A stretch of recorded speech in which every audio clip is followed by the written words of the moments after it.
Minasan konnichiwa. Jumpa lagi di Bahas Sana Bahas Sini edisi Bahasa Jepang episode ke-8.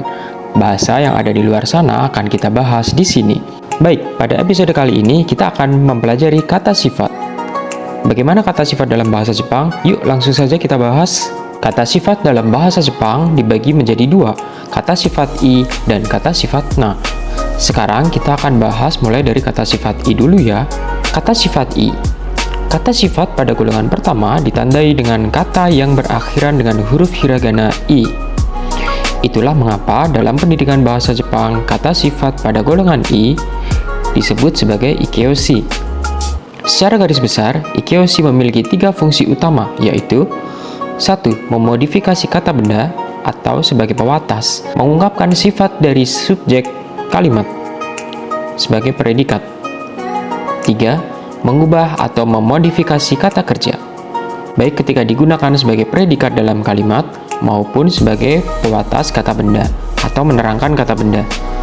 Bentuk dasar ikeoshi tidak mengalami perubahan bentuk, sedangkan ketika menjadi pengubah kata kerja, ikeoshi akan mengalami perubahan. Kata sifat yang kedua adalah kata sifat na.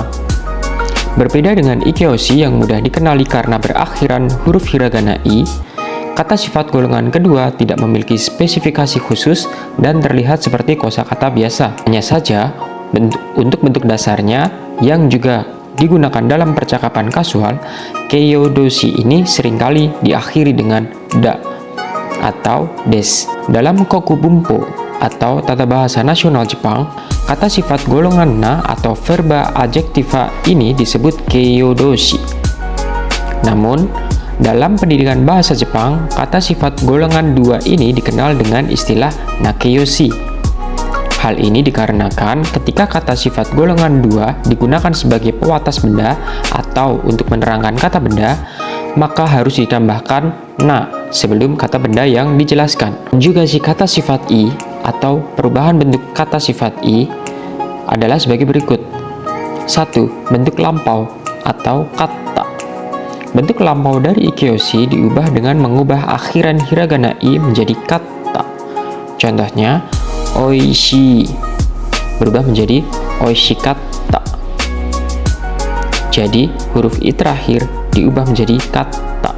Kemudian, perubahan yang kedua, bentuk negatif atau negatif lampau adalah kunai atau kunakata. Mengubah huruf i terakhir menjadi kunai atau kunakata. Bentuk negatif dari ikeoshi diubah dengan mengubah akhiran hiragana i menjadi kunai dan diganti kunakata untuk bentuk negatif lampau. Contohnya, gunai berbahaya berubah menjadi abuna kunai, tidak berbahaya. Abuna kunakata, tidak berbahaya dengan waktu lampau. Agar lebih sopan, tambahkan kopula des di akhir kalimat. Tsukushi des, cantik.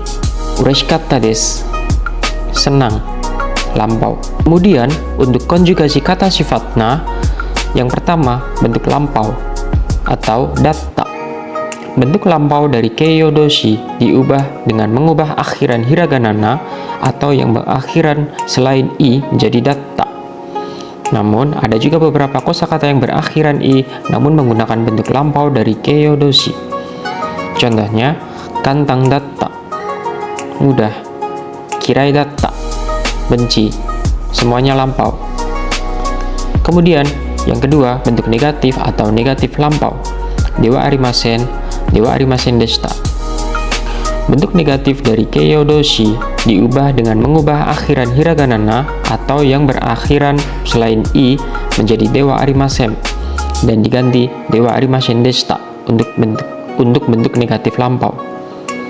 Namun, ada juga beberapa kosakata yang berakhiran i namun menggunakan bentuk negatif atau negatif lampau dari keiyodoshi. Contoh dari perubahan bentuk negatif atau negatif lampau dari kata sifat na adalah suki dewa arimasen, tidak suka. Kuzatsu dewa arimasen deshita, tidak rumit untuk waktu yang lampau. Perhatikan di sini bahwa wa dalam dewa arimasen merupakan huruf H dan bukan huruf wa. Nah, itu tadi adalah pembahasan mengenai kata sifat dalam bahasa Jepang. Untuk daftar kata sifatnya, teman-teman bisa melihat di kolom deskripsi dan mengunduhnya dari sana ya. Demikian untuk materi kali ini. Arigatou gozaimasu. Jangan lupa untuk like dan subscribe channel Bahas Sana Bahas Sini, karena bahasa yang ada di luar sana akan kita bahas di sini. Dewa mata nih.